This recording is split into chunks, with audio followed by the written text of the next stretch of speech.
Welcome back to No Fashion Limits, where nothing or no one is ever off limits. As you know, I'm your host, Rashidah Young, and today I have the one and only Claire Sulmers with me, who is the founder and CEO of Fashion Bomb Daily, with over 2.2 million followers on Instagram. Claire is the blueprint, a powerhouse, a tech tycoon, and a force to be reckoned with.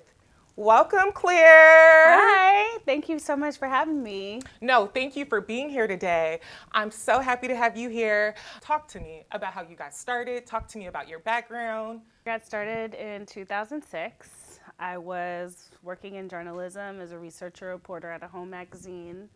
I always loved fashion. I always loved to shop.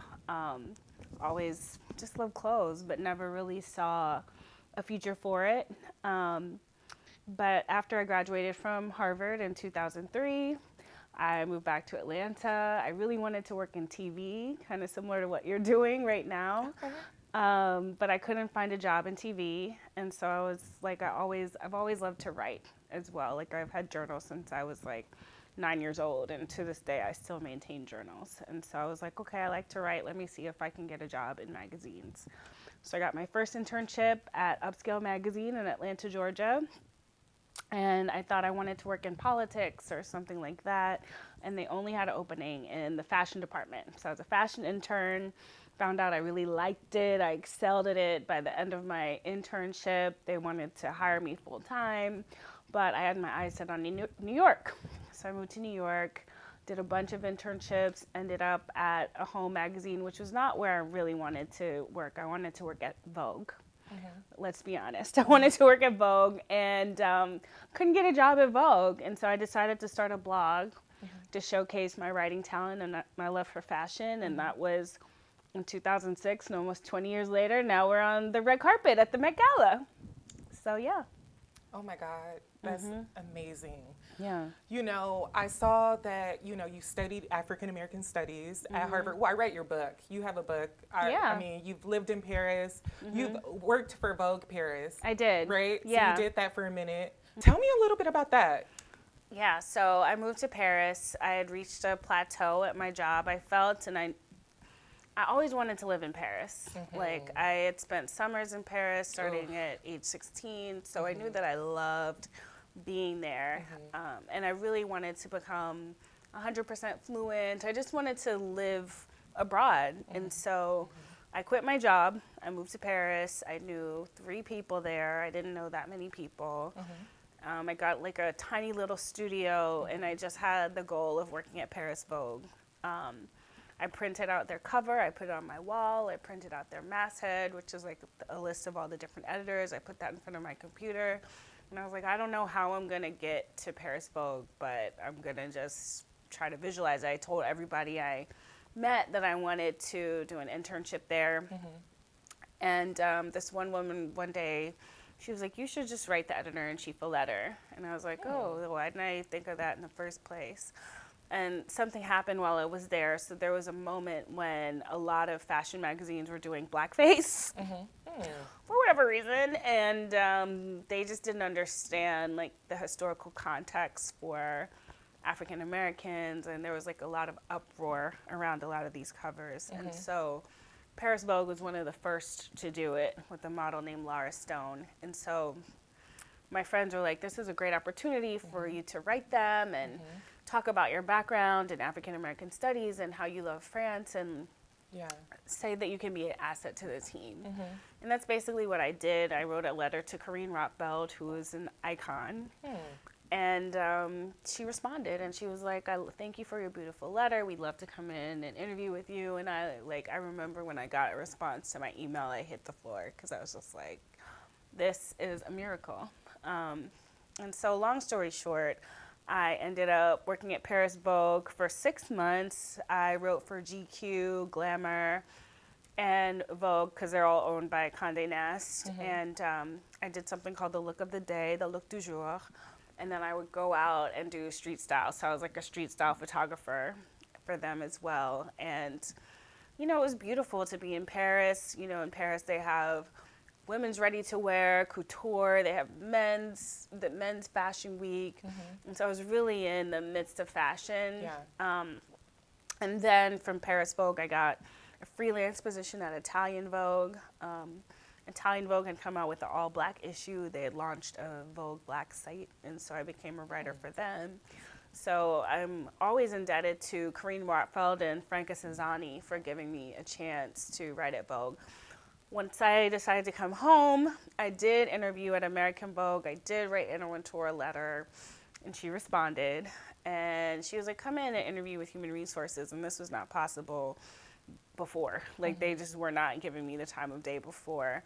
But at that time, I'd figured out how to make my blog profitable. And so I just decided to go the entrepreneurship route, and I've never looked back.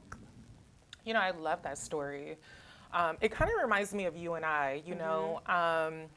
I saw you, I went to Tyrone Hunter's book signing, and I had saw you, and I was like, no, I'm not. I was like, is that clear? I was like, oh my God, me and another girl, and I was like, oh, I'm not going to talk to her today. But I hit you up through the DMs, and I said, hey, I want to write for you, and you were like, okay, send me samples, and I'm so thankful for you because you really bet on me, and you really gave me an opportunity when, like, I've been knocking on doors. I've been in New York for what, 8 years? Knocking on doors, knocking, and you were the one to open that door for me. And so thankful. And, you know, you now run one of the biggest social media platforms. Yeah. So when I first started, no one had a website. There was no social media. There's no Instagram, if you can imagine a time before Instagram and TikTok. It was all print magazines. And so we all had that kind of like Devil Wears Prada, Miranda Priestley sort of dream to work for Vogue. Like, I wanted to work for Vogue. I would write letters to Andre Leon Talley and be like, please, you know, and they I don't know, like, it just wasn't meant to be. Now that I look back, I'm really grateful for everybody who said no, because it's like it opened up a world beyond my wildest dreams and my wildest imagination. Like, I literally could never have imagined like living the life that I live and how it's turned out. And it's kind of just been like a big blessing, but also fortuitous, you know. And so now when I tell people, you know, you can set a goal, right? We all have goals, but if it doesn't work out for you, maybe it's like God's way of just redirecting your steps and your path towards something beyond your wildest imagination. Hello. Yeah. And I think I read that your mom taught, your dad was a pilot. Yeah. Right? Correct. What would you say was the foundation that really set you up for success? Well, first, of course, my mother. She was a teacher. She's retired now. Okay. My mother, you know, as Laura would have it, she had me and my brother reading when we were like 3.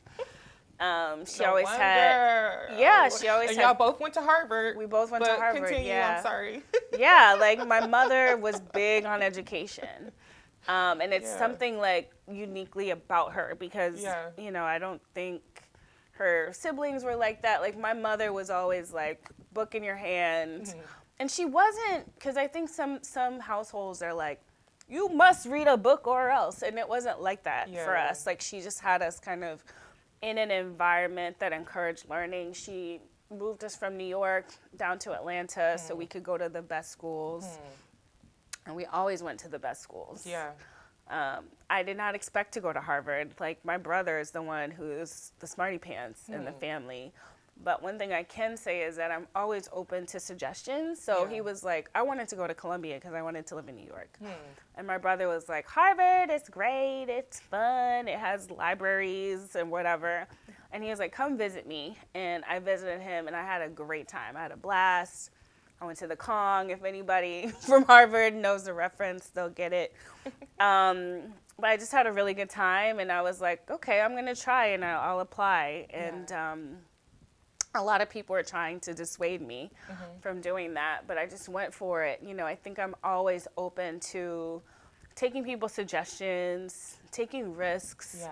Like, my brother, he encouraged me to write like an extra credit essay, and I did, you know, just like little things. Yeah. And I think in life in general, going over and above, like always doing your absolute best, you know, the best that you can do is really important, and just striving to be excellent in everything. You know, we're not perfect. Nobody's perfect, but No. like aiming to be as good as you possibly can be.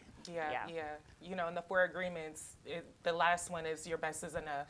You know, and so you let go once you know you've given all you can give. Right. But did you encounter obstacles along Girl. the way? And if you did, how do you Like- pivot and move forward? We need to know, girl. Did I? I mean, I spoke about some of them, Yeah. you know, like the rejection from all these magazines when I really felt like I had everything that I needed to get an entry-level job. I'm like, I went to Harvard. Like, I did all the internships. Like, if you had a checklist for what you're supposed to do to get an entry-level job in a magazine, I did it. Yeah. And the door was closed. And even in Paris, like, so much. I mean, just getting access to the fashion industry is something for a Black woman. It's difficult. And this year, I think, is a year like with the Met Gala and the Black Dandy super fine exhibit. Now it's like the industry is like, okay, we're going to acknowledge and include. And, you know, or even just a few years ago, Anna Wintour, she said, I haven't always been thoughtful or inclusive of diverse voices. So this is like in the past 5 years, you know, but when I was coming up, it was really difficult. But I do think that I found ways to use my unique talents, like the fact that I spoke French. You know, I'm like, okay, if I can't get a yes in America, let me go to Paris, you know, and then like taking a risk, because I think so many people are afraid. They're scared to follow their dreams. They're scared to follow the inclinations on their heart. They're scared to quit their job if they're working at a job they don't like. And there's a lot to be scared of. I mean, I was broke for like a long time when I lived in Paris, and, you know, the whole ramen noodle, people always say that, you know, but, you know, I lived it, and I'm sure a lot of people lived it. I think my life is just a testament to, like, you know, kind of roughing it for a little bit, like kind of proving how much do you want it? Like, do I want to work at Vogue enough to sleep on a tub for like 6 weeks? Oh my God. Or however long it was. And it sounds terrible. I mean, I would not want to revisit that ever again, but I'm here, and now I sleep on a nice bed, and I have an apartment in LA, and then I have an apartment in New York, and, you know, and more to come, you know, but I just had to go through the fire. Yes, you did. And people need to go through the fire. They call it paying your dues. But I do think a lot of young people put a limit on the dues that they're willing to pay. Obviously, I wouldn't say sacrifice your integrity. No. Don't sacrifice your values. You know, I tell a lot of people, do what you got to do. Don't do that. Don't sacrifice your peace of mind, your soul. Don't sacrifice any of that. But work really hard and be patient. I think that those are 2 important things you should do. Talk to me a little bit about the Fabbies, the Bomb Fashion Show. I mean, you're doing so many amazing things. Talk to us about that. I created the Bomb Fashion Show, something where emerging designers can show during New York Fashion Week. I also made it so that fashion enthusiasts can attend, because we know that with fashion shows, not everybody can go, not everybody's invited. This is actually an event that anybody can attend, and we typically have like 500 people.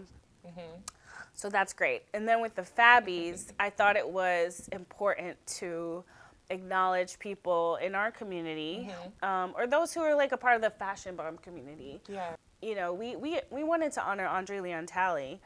I think it was the year that he passed away, and he wanted to accept it. He couldn't because he was sick, but it's like now, this year, we're acknowledging Andre Leon Talley. But we wanted to acknowledge Andre Leon Talley 4 years ago. Right. You know, so it's important to not always, you know, Vogue is obviously the beacon of fashion. It's what everybody looks to for validation. But I know that there are other people in the industry who are doing amazing work who don't always get the acknowledgement they deserve. And so that's what the Fashion Bomb Daily brand is about, and that's what the Fabbies are about. I love that. So you were on the red carpet at the Met Gala on Monday. You looked absolutely amazing in your red monochromatic suit. Thank you. Talk to me about it. Who designed it? Like, let's get into it. So I found out I was going to the Met like a little over a week Yeah. before the big day. Okay. Mind you, the celebrities who attend have like 2-3 months to prepare, right? So I reached out to every stylist I knew or had a great relationship with stateside, and they Okay. were all overworked and etc. So I was like, let me go abroad. I think that's always where my mind goes. Like, let me go abroad. So I hit up Swanky Jerry, who's a Nigerian stylist. He's on the Netflix show, Young, Famous, and African. He has a really big following. And I could only think of him. He's like the epitome of a black dandy. And he has great style. So he had a custom 3-piece suit and cape made for me by a Nigerian brand called Deji and Kola. And, I sent him my measurements, and he delivered it at 10 p.m. the night before. He flew it over here, because mind you, it'll take 3 days on DHL to get something from Nigeria. So he chose to get on a plane. I think he said it was like 14 hours, and personally deliver it to me at my hotel. I think that's the future of fashion for me, is in Africa. We love that. There was a lot happening on that red carpet, from Rihanna debuting her baby bump, Diana Ross returning after a 22-year hiatus. What was your favorite part of the Met Gala? I loved the women wearing long trains like Diana Ross, Lauryn Hill. Yeah. I love the amazing bomb accessories as worn by Andre 3000. I love Tiana Taylor. Tiana Taylor and her amazing look. By Ruth E. Carter. That was iconic. Yeah. Janelle Monáe and her Tom Brown look with Paul Tazewell.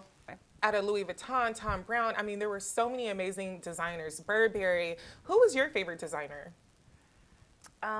Obviously, every Tom Brown look, I feel like they really dominated. They dominated. Yeah. Yeah.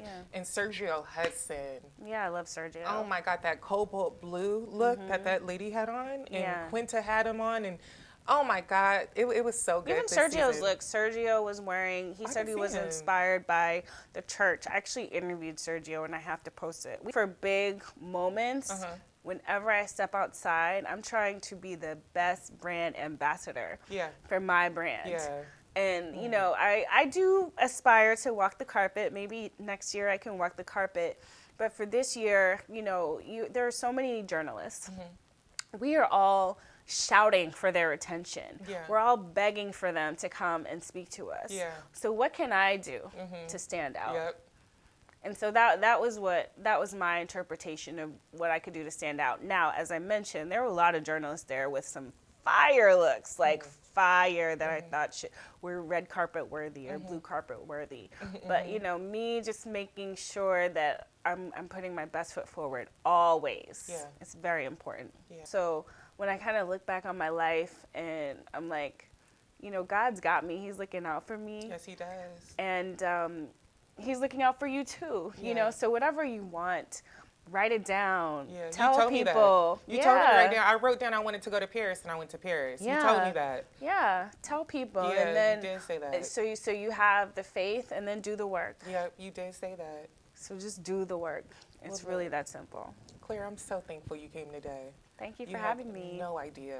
And thank you. I do want to give you your flowers as well because you're a very, integral part to the team. Oh, I love that I can wake up the day after the Met Gala and it's already written up by Rashidah Young, and you, whatever we needed from you during this time, you jumped to it and you were on it, and we need and benefit from team members like you. So, it's all about reciprocation and showing true appreciation for people who believe in me and my vision as well. Yes. So thank you. Ooh, okay, well, you are welcome. Thank you. Round of applause for you too, but I don't want to move. Here we go, y'all. Bye, y'all.